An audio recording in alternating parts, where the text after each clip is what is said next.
नमस्कार, मैं शैलेंद्र वाजपेयी आप सबका एक बार फिर से स्वागत करता हूं अपने इस यूट्यूब चैनल पे।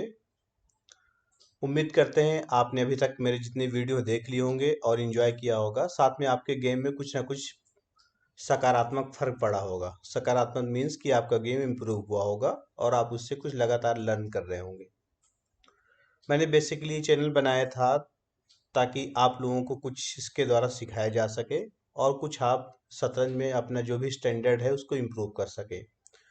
उसी सीक्वेंस में अभी मैं एक नया चीज़ करने जा रहा हूँ। बेसिकली अभी मैं जैसे ब्रिड्ज गेम खेल के उसको रिकॉर्ड करके डालता हूँ, वो काफ़ी पसंद किया जा रहा है। लेकिन उसमें प्रॉब्लम ये आ रही थी, कई बार जो एक्सप्लेनेशन आना चाहिए वो ब्रिड्ज में टाइम कंट्रोल कम होने की वजह से नहीं आ पा रहा है। और जो आप लोगों को मैं सिखाना चाह रहा था वो सिखा नहीं पा रहा हूँ। तो ब्लिट्ज का जो प्लेइंग के द्वारा आपको सिखाने का तरीका है वो तो कंटिन्यू रहेगा ही, वो तो चलता ही रहेगा। अब मैं स्टार्ट कर रहा हूँ लॉन्ग गेम। लॉन्ग गेम मतलब कि ऐसा गेम जिसमें आपको सोचने का टाइम मिले, कैलकुलेट करने का टाइम मिले और साथ साथ मैं एक्सप्लेन करता जाऊं। इसके लिए मैं दो बोर्ड लगाऊंगा, एक में एनालिसिस चलता रहेगा, दूसरे में लाइव गेम। एनालिसिस इसलिए ताकि आपको समझ में आए और अपने आप को आप पोजीशन से जोड़ सकें। तो बेसिकली मैं लॉन्ग गेम बहुत कम प्ले करता हूँ, हो सकता है मैंने प्ले भी नहीं किया हो। अभी मैं देखने जा रहा हूँ क्या मैंने लॉन्ग गेम प्ले किया है कभी या नहीं किया। तो लीचेस में आप देख रहे हैं मैं लाइव हूँ, स्टार्ट करने जा रहा हूँ अभी यहाँ गेम। तो क्रिएट ए गेम, और क्रिएट ए गेम के बाद यहाँ मैं लगाता हूँ टाइम। टाइम इसमें सेट करते हैं 15, 15 + 10, 15 मिनट में सेट कर देता हूँ। और ये 10।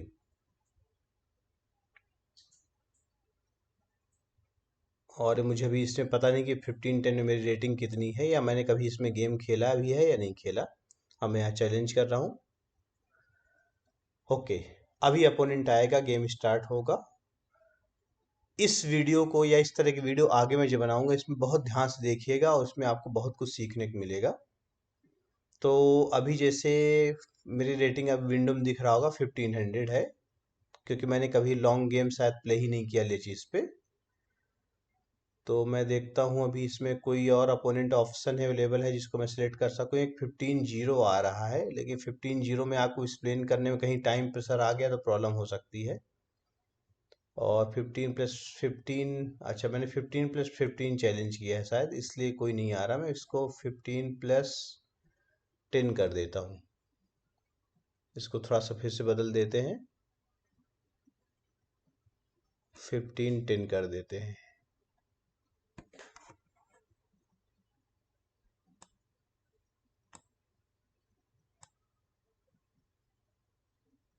ओके, मैंने 15-10 कर दिया है। लेट्स सी अपोनेंट कौन आ रहा है। अच्छा है कि यहाँ थोड़ा सा मैंने मिस किया चीज़ें, मैंने रेटिंग क्राइटेरिया पहले वाला रख दिया है ब्रिड्ज वाला। तो अभी कोई एक्सेप्ट नहीं करेगा, मुझे इसको रेटिंग क्राइटेरिया भी चेंज करना पड़ेगा, क्योंकि अभी लॉन्ग गेम मैंने प्ले नहीं किया तो रेटिंग कम है, इसलिए रेटिंग क्राइटेरिया मुझे नीचे करना पड़ेगा। और रेटिंग क्राइटेरिया में सर्च कर सेट कर देता हूँ थोड़ा कम में, 1500 में सेट करता हूँ। ओके, अब उम्मीद करते हैं अपोनेंट आ जाएगा कोई ना कोई।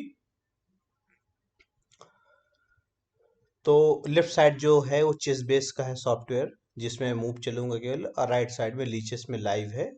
अपोनेंट सर्च कर रहा है अभी लीचेस, थोड़ा सा टाइम ले रहा है ये। कई बार लॉन्ग गेम के लिए प्लेयर भी नहीं मिलते, और स्टार्टिंग में थोड़ा सा मिलना मुश्किल रहता है क्योंकि आपकी रेटिंग भी कम होती है। और जनरल थिंकिंग आदमी की, मतलब कोई भी जो प्लेयर होता है उसकी वही होती है कि हम अपने लो रेटेड से क्यों प्ले करें। तो गेम आ गया। अब मेरे वाइट पीस है, मैं पहली मूव चलता हूँ E4। साथ साथ मैं यहाँ भी मूव चलता जाऊंगा ताकि आपको एक्सप्लेन करने में आसानी हो। यहाँ पे अपोनेंट के पास कई ऑप्शन है, उसमें से अपोनेंट ने E5 चूज किया। E5 के against night F3। Night F3 idea है इस पॉन पे अटैक करने के लिए। लेफ्ट साइड मैंने आपको दिखाया है कि E5 पे अटैक है। अपोनेंट खेला नाइट F6, इसको बोलते हैं पेट्रोफ डिफेंस। पेट्रोफ डिफेंस का आइडिया बेसिकली यही है कि अगर आप अपोनेंट का पॉन टेक करते हैं तो बाद में अपोनेंट भी आपका पॉन टेक कर लेगा। तो बेसिकली अभी इस तरह की वीडियो जो बना रहा हूँ बनाऊंगा, ये बिगनर्स लेवल से लेके इंटरमीडिएट और जो रेटेड हैं या अच्छे रेटेड हैं, जो एक अच्छे लेवल प्रोफेशनल प्लेयर भी हैं, उनके लिए भी फायदेमंद होगा। क्योंकि मैं इसमें बेसिक से स्टार्ट करूंगा और कोशिश ऐसी करनी है मुझे कि सिंपल लेवल से लेके हाईएस्ट लेवल जितने हो सबको फायदा मिले इसमें। तो बेसिकली इसमें टारगेट ये करता है अपोनेंट कि जब हम अपोनेंट का पॉन टेक करेंगे तो अपोनेंट हमारा पॉन टेक कर लेगा। तो हम इसमें पॉन टेक कर लेते हैं अपोनेंट का। मैंने टेक कर लिया। अपोनेंट यहाँ पे D6 करेगा। अच्छा, D6 ना करके अपोनेंट इसको डायरेक्ट भी टेक कर सकता है। डायरेक्ट टेक करने पे क्या होगा मैं आपको इस दूसरे विंडो में दिखा रहा हूँ। तो अगर अपोनेंट डायरेक्ट टेक करे तो क्या होगा, सपोज हमने टेक कर लिया, अपोनेंट ने डायरेक्ट टेक किया, तो डायरेक्ट टेक करने पे क्वीन आ जाता है E2। E2 पे अगर नाइट को मूव करेंगे कहीं F6 या किसी भी जगह पे, तो सिंपल नाइट की डिस्कवर चेक आएगी और आपको दिख रहा है यहाँ पे क्वीन अपोनेंट का टेक हो जाएगा, क्योंकि किंग पे भी अटैक है और क्वीन पे भी अटैक है। हाँ, एक इसमें ऑप्शन ये रहता है कि अपोनेंट नाइट को ना हटाए बल्कि सपोर्ट दे दे पॉन से। उस केस में भी हम पॉन से अटैक करेंगे फिर से नाइट के ऊपर। अब फिर नाइट हटता है तो वेरिएशन वही है, क्वीन टेक हो जाएगा। तो अपोनेंट कई बार इसमें ऐसे चल सकता है कि क्वीन से हमारे नाइट पे अटैक कर दे, तो हम उसके नाइट को टेक कर लेंगे, वो हमारा नाइट टेक करेगा, हम पॉन से पॉन टेक कर लेंगे और आपको दिख रहा है यहाँ पे आप एक पॉन ज्यादा हो जाएंगे वाइट। ठीक है, इसलिए यहाँ इमीडिएट जैसे व्हाइट नाइट को टेक, नाइट से पॉन को टेक करता है, तो ब्लैक इमीडिएट नहीं टेक कर सकता तुरंत, पहले उसको D6 करके आपके नाइट को बैक भेजना पड़ेगा। जब आप नाइट को बैक आएंगे तो कंडीशन ये होगी कि अब अगर क्वीन E2 पिन करते हैं तो पॉन से सपोर्ट आने में तो पॉन पुश होके पिट रहा है नाइट, लेकिन पॉन से सपोर्ट नहीं आएगा, अपोनेंट चल देगा क्वीन E7 और अपोनेंट को यहाँ कोई प्रॉब्लम नहीं आएगी। तो अब हम आ जाते हैं मेन गेम में। राइट साइड में जो हमारा लीचेस पे चल रहा है, अपोनेंट ने पॉन पुश किया है, नाइट को बैक लेना है। ठीक है, तो नाइट सिंपल हम बैक ले लेते हैं यहाँ F3 पे। इससे मेन जो मूव है, अपोनेंट टेक करेगा पॉन को, क्योंकि अभी पॉन नहीं टेक करेगा तो आगे टेक कर भी नहीं पाएगा। ठीक है, अपोनेंट टेक कर दिया। ओके, अब यहाँ पे कई चीजें आप प्ले कर सकते हो। आपको लेफ्ट साइड में देखना होगा चेस बेस के विंडो में कि क्या क्या ऑप्शंस हैं आपके पास। एक सिंपल जो मूव होती है आप खेल सकते हो D4। D4 के बाद then bishop D2 and then castling, simple एक तरीका है।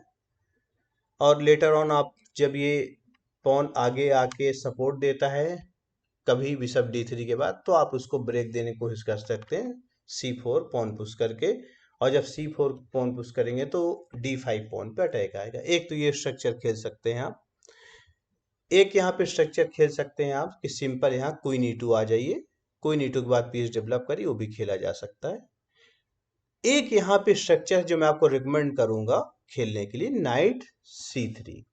नाइट C3 में यहाँ खेल रहा हूँ।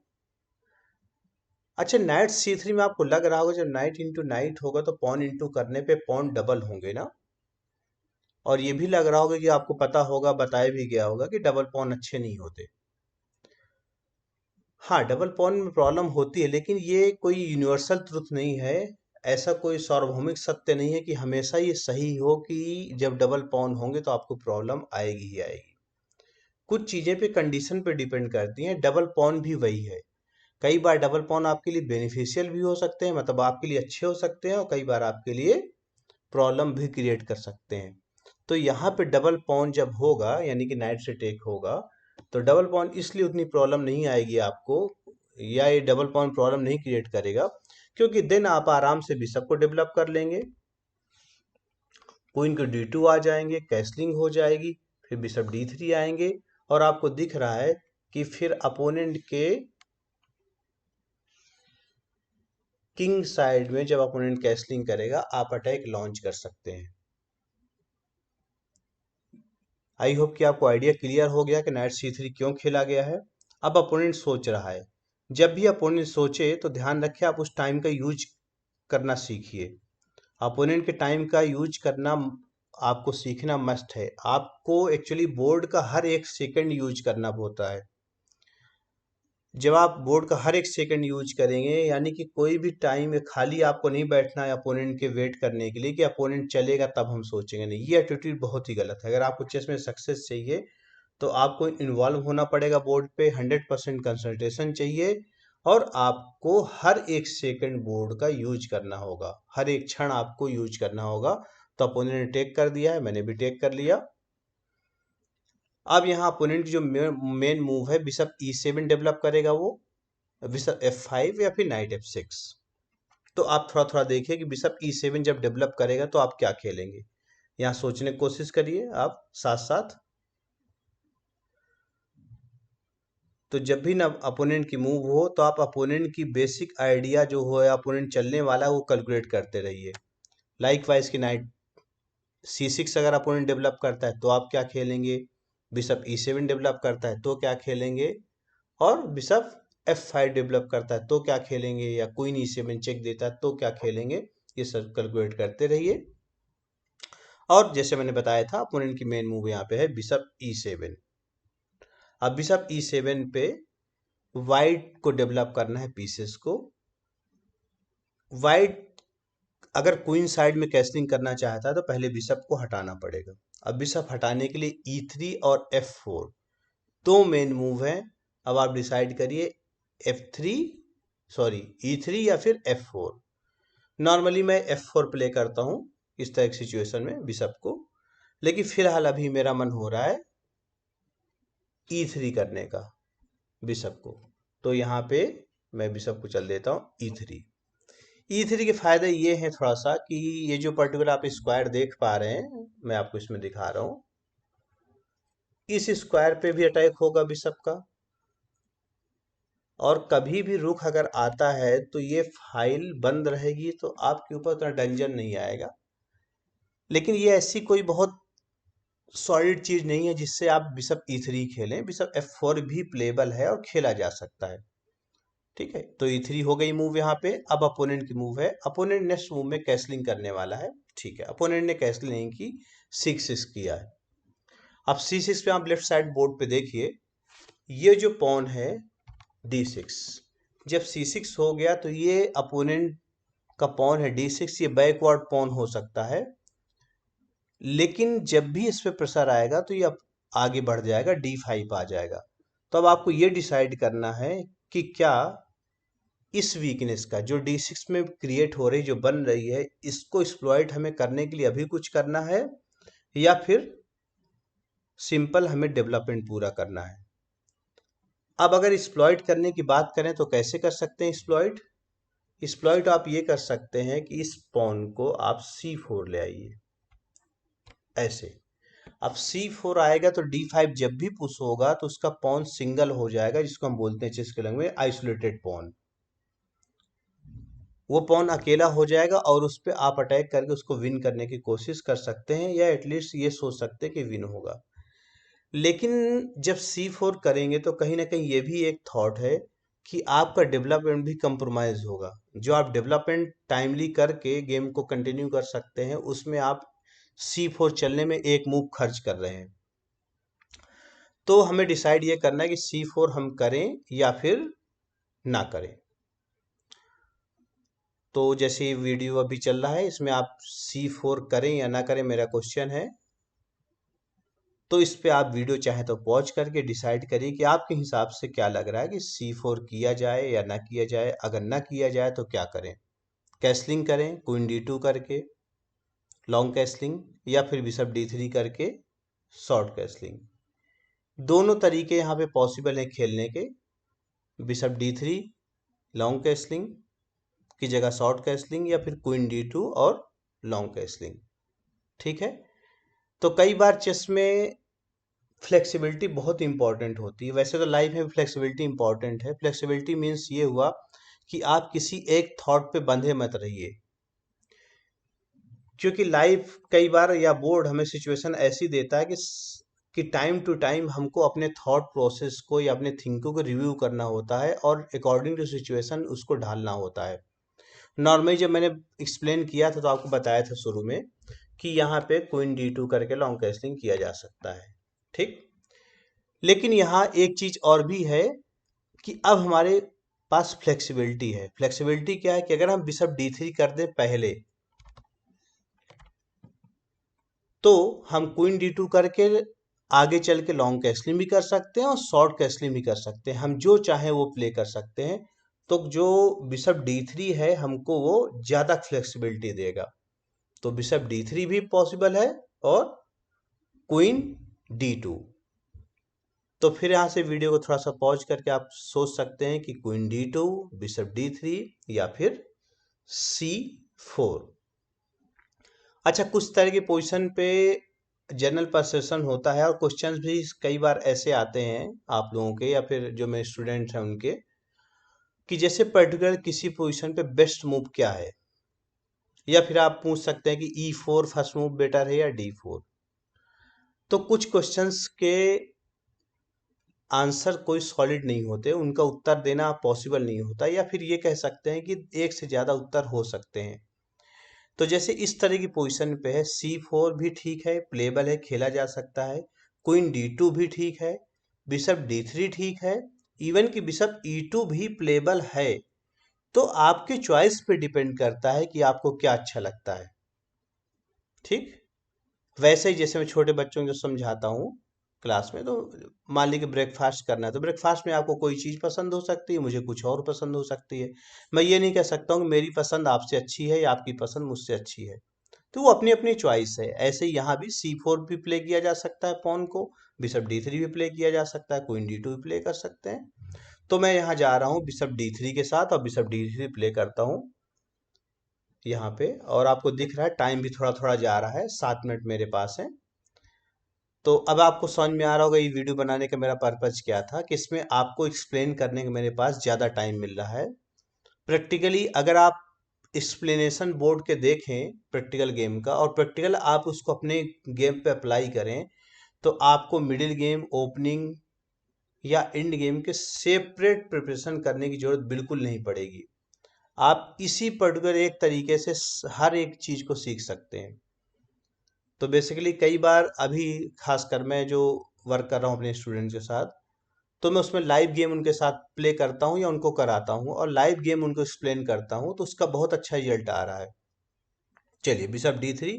अब बिशप D3 मूव हो गई। अब आप यहाँ अपने आप को फिर से जोड़िए बोर्ड से और सोचिए कि अपोनेंट क्या चलेगा, अपोनेंट की नेक्स्ट मूव क्या आने वाली होगी।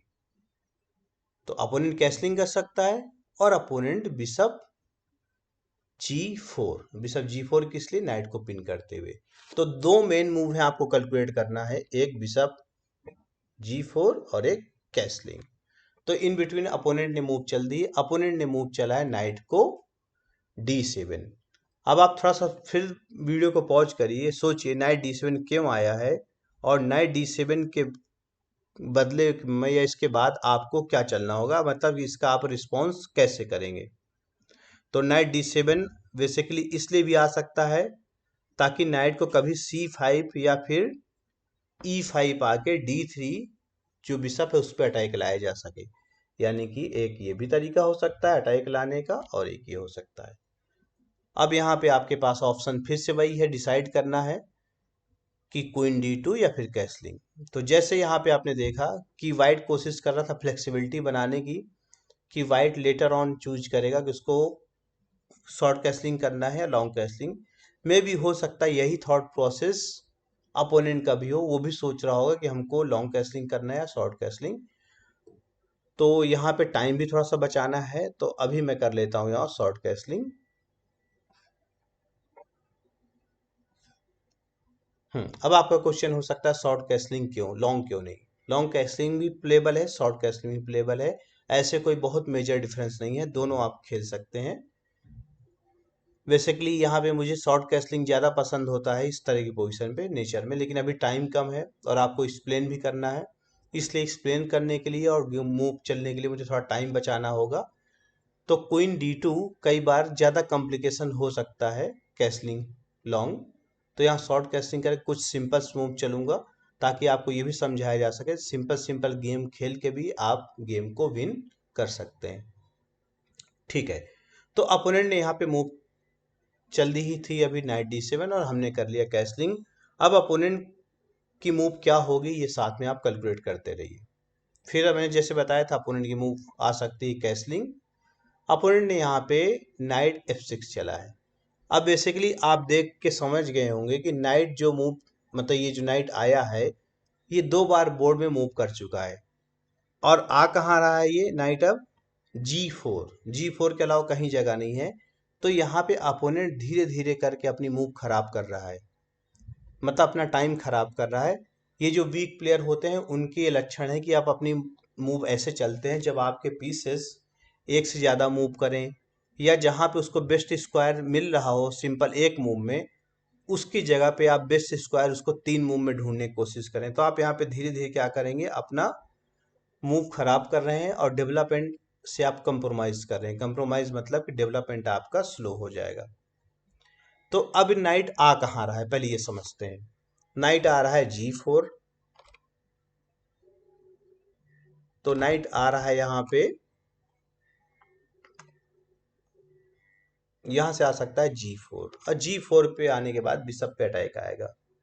तो बिशप पे अटैक आएगा तो प्रॉब्लम है हमको क्या कुछ? बिशप अटैक आएगा तो बिशप को F4 रख देंगे। अपोनेंट अपनी मूव खराब करेगा तो हम भी अपनी मूव खराब कर लेंगे। तो अब क्या ये आप सोचिए, तो यहाँ पे कई चीजें पॉसिबल हैं और मैं यहाँ डिसाइड कर रहा हूं अब C4 करके पॉन को आगे बढ़ने से रोकने के लिए। तो यहाँ पे हमारे पास अभी 4 मिनट है। अब अपोनेंट की मूव फिर सोचिए, अपोनेंट की मूव हो सकती है D5 और शॉर्ट कैसलिंग। बेसिकली मैंने कई बार बताया कि अपोनेंट ये चल सकता है, लेकिन अपोनेंट ने वो नहीं चला जो उसको चलना चाहिए था, क्योंकि इसकी रेटिंग कम है, एक्सपीरियंस कम होगा। वैसे तो आप ये भी क्लेम कर सकते हैं मेरी रेटिंग तो और कम है, तो मे भी हो सकता है उसकी भी रेटिंग ज़्यादा हो, पहला दूसरा तीसरा गेम कुछ कम कर खेल रहा हो, जैसे मैंने अभी स्टार्ट किया है, तो मेरी रेटिंग भी अभी कम है। अब उसने यहाँ पे D5 चल दिया। अब D5 को अगर टेक नहीं करेंगे तो पॉन पुश हो रहा है, और अगर टेक करते हैं तो नाइट उसका D5 इमीडिएट आ जाएगा और आपके बिशप पे भी अटैक आएगा। तो आप डिसाइड करिए कि यहाँ पे टेक करना है या नहीं करना। और अगर इसको टेक नहीं करते तो क्या आगे बढ़ पाएगा? नहीं, आगे नहीं बढ़ सकता ये। तो यहाँ पे मैं सिंपल मूव कर देता हूँ C3 का आइडिया मेरा ये है कि अब क्वीन को C2 लाके इस साइड भी अटैक करने की कोशिश की जा सके। तो यहाँ मैंने मूव कर दिया C3। अच्छा, C3 मैंने इस विंडो में मूव कर दिया था, लाइव जो विंडो उसमें नहीं मूव किया था, तभी हो गया। खैर अभी मेरे पास 4 मिनट है, टाइम प्रेशर की उतनी प्रॉब्लम नहीं है। हाँ, मुझे जो चिंता ये हो रही है कि अगर टाइम प्रेशर आ गया और जब सिचुएशन कॉम्प्लिकेटेड होगी तो उस टाइम पे अगर मैं एक्सप्लेन नहीं कर पाया तो जो मेहनत अभी बोर्ड की है वो बेकार हो जाएगी, क्योंकि आपको शुरू से अंत तक एक्सप्लेनेशन मिलना चाहिए, तभी आप यहाँ गेम से कुछ सीख पाएंगे। अच्छा, अपोनेंट ने टेक कर दिया। तो जब अपोनेंट ने टेक कर दिया तो नॉर्मली इस तरह की सिचुएशन में आपको सोचना नहीं होता, टेक कर ही देना होता है कि पॉन मिल रहा है। लेकिन जो नहीं कि हर ये सिचुएशन बहुत सिंपल हो, क्योंकि सपोज किंग कैसलिंग कर गया होता तो हमारे पास ये भी तो ऑप्शन होता कि हम यहाँ कल इसको टेक कर देता हूँ पहले, तो ये भी तो ऑप्शन होता कि हम पहले चेक कैलकुलेट करते, फिर नाइट आता, फिर क्वीन को एंट्री करते। इसलिए जब सिचुएशन सिंपल हो तो तब भी आप थोड़ा सा रुक के देख लिए कि क्या इसके अलावा कोई ऑप्शंस हैं। तो यहाँ पे कोई और बेटर ऑप्शन नहीं है, तो मैं टेक कर लेता हूँ। टेक हो गया पॉन C4 पे। अपोनेंट ने क्वीन से भी टेक कर दिया। अब आपको फिर डिसाइड करना है इसको किस चीज से टेक करें। अपोनेंट ने क्वीन से क्वीन टेक किया है तो आपको दिख रहा है इसको रुक जो F1 पे है, रुक जो A1 पे है, दोनों से टेक किया जा सकता है। डिफरेंस क्या है? किसी भी रुक से टेक करेंगे आपका एक रुक D1 पे आएगा तो बिशप G4 आ सकता है नाइट को पिन करते हुए, वो तो दोनों कंडीशन में आ ही सकता है। लेकिन अभी इसमें डिसाइड कैसे करें ये समझते हैं एक बार। अगर सपोज आप इस रुख से टेक करते हैं इसको, तो ये रुख आप सी फाइल से प्ले कराएंगे और सी फाइल बंद है, आपको दिख रहा होगा क्लोज है।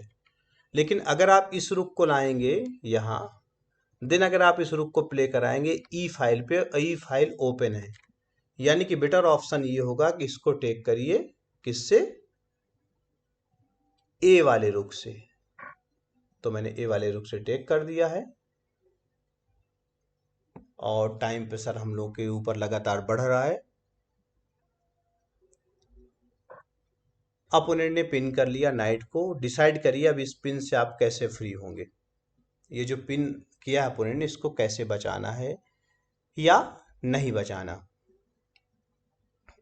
तो अब यहाँ नाइट को पिन कर लिया अपोनेंट ने। अपोनेंट चलेगा क्या ये समझते हैं। अपोनेंट के नेक्स्ट मूव में कैसलिंग होगी या नहीं होगी। कैसलिंग होगी तो बिशप उसका सपोर्ट पे नहीं रहेगा, और सपोर्ट पे नहीं रहेगा तो हम बिशप हट के डिस्कवर अटैक ला सकते हैं। इसलिए मैं इसको रुक को F E1 चल लेता हूँ। आइडिया ये है कि अगर ये पॉन डबल हो रहा है तो उसको होने देते हैं, और अपोनेंट का किंग सेंटर पे उसको यूज करने की कोशिश करते हैं। डबल पॉन से उतनी प्रॉब्लम नहीं होगी, क्योंकि डबल पॉन हो जाएगा अगर, जो कि अपोनेंट ने चल दिया है। मैं इसको टेक कर देता हूँ, थोड़ा फास्ट मूव चलनी पड़ेगी। तो डबल पॉन हो भी जाएंगे तो उतनी प्रॉब्लम नहीं है कि अपोनेंट का भी जो किंग है वो सेंटर पे है, और इमीडिएट अगर इसको भागने की कोशिश करता है तो आपको एक पॉन मिल जाएगा। कैसे, ये ऐसे एक पॉन आपको मिल सकता है। तो देखते हैं अपोनेंट ने यहाँ पे कैसलिंग कर ली। अब जैसे अपोनेंट ने कैसलिंग कर ली, आपको दिख रहा है एक पॉन मिल रहा है, तो थोड़ा सा रुक के आप बोर्ड पे एक बार सोचिए भी कि क्या ये पॉन लेना है। दो चीज हो सकती है, या तो अपोनेंट ने जानबूझ के दिया हो या उसको दिखाई ना दिया हो। जानबूझ के दिया हो तो दो चीजें हो सकती हैं, मजबूरी में दिया है या उसका कोई प्लान है। ये दोनों बातें बहुत समझने की हैं, और ये दोनों बातें आपको समझ के बोर्ड पे अप्लाई करना है कि अगर कोई अपोनेंट मटेरियल दे रहा है तो गलती से दे रहा है या जानबूझ के दे रहा है। अगर जानबूझ के दे रहा है तो किसी बड़े लॉस से बचने के लिए दे रहा है, यानी जो जो नुकसान आगे उसका हो सकता है, जो नुकसान हो सकता है उसका आगे उससे बचने के लिए दे रहा है, या कुछ बेनिफिट पाने के लिए दे रहा है, यानी कि उसकी स्ट्रेटजी है, कुछ टैक्टिस है देने की, या फिर वो मजबूरी में दे रहा है। तो यहाँ पे मुझे ऐसा कुछ नहीं लगता कि यहाँ उसकी कुछ प्लान है। हो सकता है उसने मजबूरी में दिया हो, या हो सकता है उसको न दिखाई दिया हो। तो यहाँ पे पॉन ले लेते हैं। यहाँ पे टाइम हमारे पास 1 मिनट 44 सेकेंड्स है। वैसे कोई प्रॉब्लम बड़ी नहीं है, अभी भी बहुत है। और साथ में प्लस पॉइंट ये है कि 10 सेकेंड इंक्रीमेंट है हर एक मूव में, और 10 सेकेंड बहुत होता है। आप 4-5 सेकेंड सोच के 2-3 सेकेंड बाकी मूव चलने के लिए और बचा सकते हैं। आराम से आप गेम को प्ले कर सकते हैं। और आपको दिख रहा है एक पॉन भी ज़्यादा हो चुका है। अब मैं थोड़ा सा टाइम नहीं खराब करूँगा, कुछ मूव जल्दी चल देता हूँ। यहाँ मैंने चला नहीं, हाँ इधर भी चल दिया है। अब ये सिचुएशन आ गई है बोर्ड पे, एक पॉन ज़्यादा है वाइट। अब इसको विन में कन्वर्ट करना है। विन में कैसे कन्वर्ट करना है, सपोज अगर यहाँ पे अपोनेंट मूव चले कुछ लाइक वाइज की, थोड़ी देर के लिए मैं सोचूं कि ये आ गया है, अच्छा उसने नहीं किया। अब एक्सप्लेन करने का टाइम नहीं है, तो मैं एक्सप्लेन तो बहुत नहीं कर पाऊंगा, इसलिए यहाँ पे थोड़ा सा मूव जल्दी चलना है। तो अब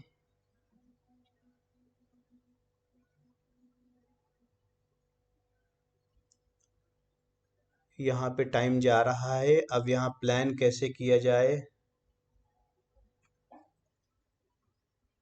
किंग को एक्टिव किया जा सकता है, लेकिन किंग को एक्टिव कैसे करें। किंग F1 या किंग G2। G2 पे नाइट H4 आ जाएगा, H4 आएगा तो फिर नाइट पे अटैक कर सकते हैं, चेक देगा तो फिर अटैक कर लेंगे। किंग G2 से डेवलप करते हैं। तो यहाँ किंग G2, वहाँ मैं एक मूव एक्सप्लेन कर रहा था लेकिन यहाँ टाइम नहीं मिला। मैं एक बार बता देता हूँ कि अगर ऐसी कोई सिचुएशन आती तो टेक हो जाता, टेक होने के बाद ये मीटिंग थ्रेट लग जाता। ये एक आइडिया था। लेकिन यहाँ पे अपोनेंट ने जो मूव चल दी थी वो S6, उसको दिख गया होगा शायद कि ऐसा कुछ सेक्रीफाइस या ऐसा कुछ टैक्टिस आ सकती है। तो यहाँ अभी अपोनेंट की मूव है अब आप सोचिए अगर अपोनेंट नाइट को H5 चले तो आपका रिस्पॉन्स क्या होगा। नाइट H5 इसलिए लॉजिकल है क्योंकि किंग को आगे आने से रोक रहा है। और अगर नाइट H5 नहीं चलता तो और क्या क्या पॉसिबिलिटी है इसके पास। हाँ, ओके ओके, यहाँ पे इंपॉर्टेंट मूव ये भी है, आप थोड़ा सा वीडियो पॉज करके देखिए नाइट H5 पे क्या चलेगा, क्योंकि उस तरह उधर थोड़ा टाइम प्रेशर था तब मैंने नोटिस नहीं किया था। क्योंकि अगर नाइट H5 आएगा तो आप सिंपल रुक को रख दिए, तो अटैक कहाँ कहाँ पे होगा, इस साइड और इस साइड। और नाइट एक चेक देने के अलावा और कुछ नहीं कर सकता, तो आपको इससे घबराने की जरूरत नहीं है। तो किंग G2 चल दिया गया, और किंग G2 के बाद अपोनेंट की मूव क्या होगी ये सोचिए। अभी अपोनेंट यहाँ शायद, अच्छा एक इसमें खास बात है इस पोजीशन पे, अगर आपको दिख रहा हो, इस नाइट को ध्यान से देखिएगा, लेफ्ट साइड के बोर्ड पे ये नाइट मूव करेगा तो रुक आ जाएगा, तो इसका मतलब नाइट मूव नहीं कर सकता। इस रुक को देखिए ध्यान से, ये रुक मूव करेगा तो ये पॉन पिट जाएगा। अब इस रुक को देखिए ध्यान से, अगर ये मूव करता है रुक तो फिर ये पॉन पिट जाएगा। किंग को देखिए ध्यान से, किंग मूव करता है तो तब भी F7 पॉन पिट जाएगा। तो यानी यहाँ पे अपोनेंट बहुत बड़ी प्रॉब्लम में है, अपोनेंट के पास चलने के लिए मूव ही नहीं बची बोर्ड पे, सिवाय कि वो जी वाला पॉन या H वाला पॉन बढ़ाए। एक अपोनेंट खेल सकता है नाइट को D5। अगर नाइट D5 आए तो आप थोड़ा देखिए नाइट D5 पे क्या चलेंगे। नाइट D5 पे यहाँ, क्योंकि अगर आप उसको टेक करते हैं तो फिर आपका भी पॉन जा सकता है।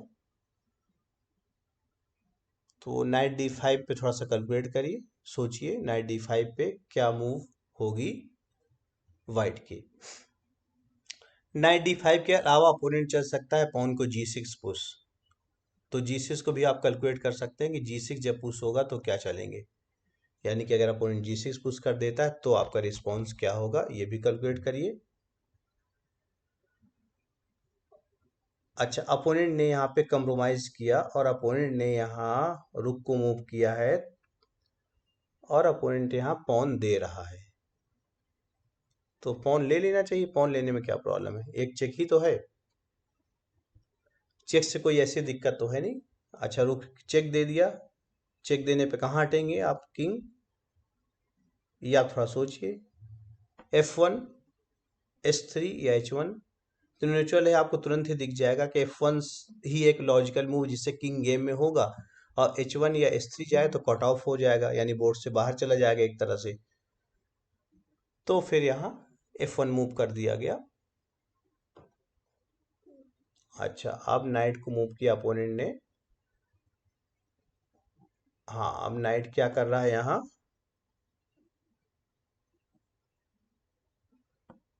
नाइट F4 पे आ रहा है, इससे कोई प्रॉब्लम है क्या, कुछ भी नहीं हो रहा है, आपके पास टाइम है, आराम से प्ले कर सकते हैं। अच्छा, एक थ्योरी मैं इंपॉर्टेंट बताने जा रहा हूँ, ध्यान रखिएगा। जब लगे अपोनेंट थोड़ा प्रेशर बनाने के लिए कोशिश कर रहा है, तो अगर आपके पास पॉज पॉन है तो उस प्रेशर को न्यूट्रलाइज करने के लिए जब भी आपको टाइम मिले तो धीरे धीरे करके पॉन को आगे बढ़ाते रहिए। जब पॉन को आगे बढ़ाएंगे तो धीरे धीरे जब पॉन आगे बढ़ जाएगा, क्वीन बनने लगे, तो अपोनेंट के ऊपर एक बहुत बड़ा प्रेशर क्रिएट हो जाएगा। तो सिंपल यहाँ पे मैंने पॉन को पुश कर दिया। अब आपको दिख रहा है ये मुश्किल से 1 2 3 4 4 मूव दूर है। ओह सॉरी सॉरी सॉरी, मैंने क्या किया यहाँ, मैंने उस विंडो में मूव चल दी थी, इसमें नहीं चला, और टाइमली मैंने देख लिया, नहीं तो शायद टाइम खत्म हो जाता। क्योंकि जब आप दो दो बोर्ड पे एक्सप्लेन कर रहे हो तो ये थोड़ा प्रॉब्लम आती है कि आपको एक्सप्लेनेशन भी करना है थोड़ा सा, और बोर्ड पे मूव भी करना है। तो अभी प्रैक्टिकली इस गेम में तो अपोनेंट के पास कुछ नहीं बचा खेलने के लिए। अब अपोनेंट ने यहाँ पे रुक के ऊपर अटैक, रुक से अटैक किया है पॉन के ऊपर। टाइम कितना है, सपोर्ट दे देते हैं, सपोर्ट देने के बाद अब इस पॉन को तो लगातार पुश किया जा सकता है। रुक मूव किया इसने अपोनेंट ने यहाँ, और मैंने सपोर्ट दे दिया है। रुक A5 अगर आता है अपोनेंट तो थोड़ा कैलकुलेट करिए क्या करना होगा। रुक A5। अच्छा, अगर नाइट हटेगा यहाँ बीच से मूव करेगा तो आपको दिख रहा है ये अटैक तो अभी भी बना हुआ है। तो नाइट कभी भी अगर इस पॉन को टेक करना चाहे C3 वाले पॉन को तो आपको प्रॉब्लम नहीं होगी। अपोनेंट ने टेक कर दिया, अपोनेंट ने मूव किया नाइट को, पॉन पिट रहा है, किस चीज से लेना है, रुक इंटू लेना ज्यादा सही है, क्योंकि रुक इंटू के बाद डिस्कवर चेक का भी थ्रेड बना रहेगा। तो अपोनेंट तो ब्लेंडर कर दी, अपोनेंट ने यहाँ मूव किया था और फिर रुक इंटू हो गया है, अपोनेंट ने किंग को हटा लिया था और टेक हो गया। अब इस गेम में उसके पास कुछ खास नहीं खेलने के लिए, फिर भी मूव को तो कंप्लीट कर लेते हैं, विन कर लेते हैं इसको खेल के।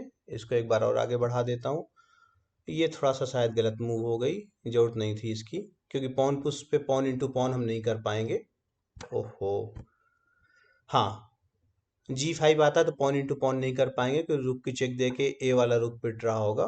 तो अभी फिर फिलहाल इसको हटाना ही पड़ेगा। कोई बात नहीं, एक पॉन गया उससे बहुत ज्यादा फर्क पड़ने वाला नहीं है।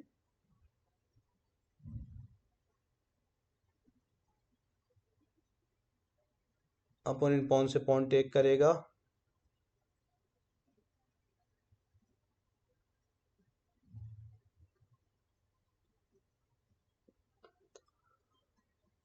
अभी यहाँ तो शायद टाइम ही खराब करना है अब, क्योंकि अभी हमको इस चीज का वेट करना है कि अपोनेंट कितनी देर तक टाइम पास कर रहा है। तो इस तरह के चलिए, अब इसको रिजाइन कर देना चाहिए है, खेलना नहीं चाहिए था, लेकिन फिर भी अपोनेंट खेल रहा है। तो आप अगर अपोनेंट खेल रहा है तो आपको भी खेलना ही पड़ेगा, और कोई ऑप्शन है नहीं यहाँ। पॉन को भी बढ़ा देते हैं आगे। अभी यहाँ मैं सोच रहा हूँ फिर शॉर्टेस्ट वे ढूंढना है मेट करने के लिए। एक शॉर्टेस्ट वे मुझे लग रहा है कि रुक को ले आऊँ D1 या E1 से 7th रैंक पे, उससे मेट जल्दी हो जाएगी। 7th रैंक पे लाना ही पड़ेगा। एक्सचेंज कर लेता हूँ रुक, अपोनेंट का जो प्रेशर है वो खत्म हो जाएगा। तो अच्छा, अभी मैं एक्सप्लेन नहीं कर रहा हूँ, आपको दिख रहा होगा। अब इसमें एक्सप्लेन करने की बेसिकली वैसे नीड नहीं है, क्योंकि पोजीशन तो आप देख ही रहे हैं, कुछ भी नहीं अपोनेंट के पास खेलने के लिए। वो बस थोड़ा टाइम पास कर सकता है जितनी देर तक करना चाहे, और कुछ भी प्ले नहीं उसके पास। तो इसलिए अभी एक्सप्लेन करने की नीड नहीं है यहाँ।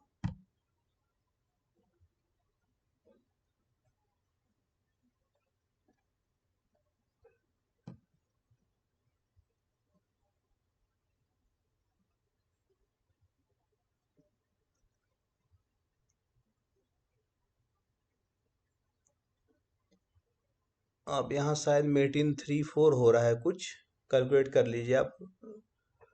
यहाँ आएगा तो रुक की चेक आएगी, फिर टेक करेगा, फिर से रुक की चेक, फिर रुक की चेक आ जाएगी, मेट हो जाएगी।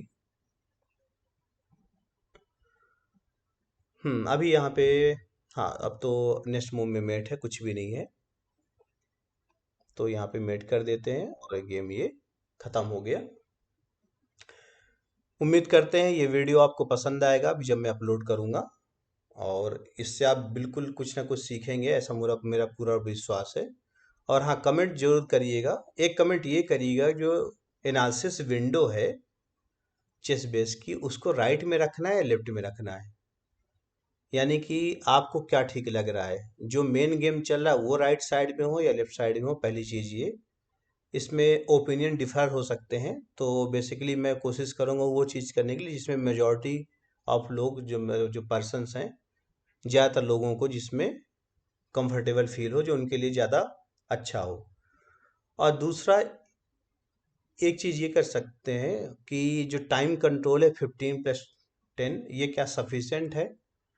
और बाकी अगर कुछ सजेशन सजेशन हो, आपका कुछ सुझाव ऐसे हो जो आपकी फ़ायदेमंद हो और बाकी व्यूवर्स के लिए फ़ायदेमंद हो, वो ज़रूर करिएगा। चलिए, उम्मीद करते हैं आपने इससे सीखा होगा और आपको अच्छा लगा होगा वीडियो। वीडियो अच्छा लगा हो तो वीडियो को भी लाइक करिए, चैनल को भी सब्सक्राइब करिए और अपने जो चेस सर्किल में आपके फ्रेंड हैं, जो चेस के लवर्स हैं, उनके साथ वीडियो या चैनल का जो लिंक है वो शेयर करते रहिएगा, ताकि थोड़ा सा जो एफर्ट डाला जा रहा है उसका फ़ायदा मिले। चलिए, फिर मिलते हैं अगले क्लास में। यानी कि मैं क्लास इसको इसलिए बोल रहा हूँ कि बेसिकली ये जो मेरा यूट्यूब चैनल है ये क्लास की तरह ही है, और कुछ लोगों ने कमेंट भी किया है। तो मिलते हैं अगले यूट्यूब वीडियो में या फिर अगली क्लास में। तब तक के लिए इस वीडियो को देखने के लिए आपका बहुत बहुत धन्यवाद।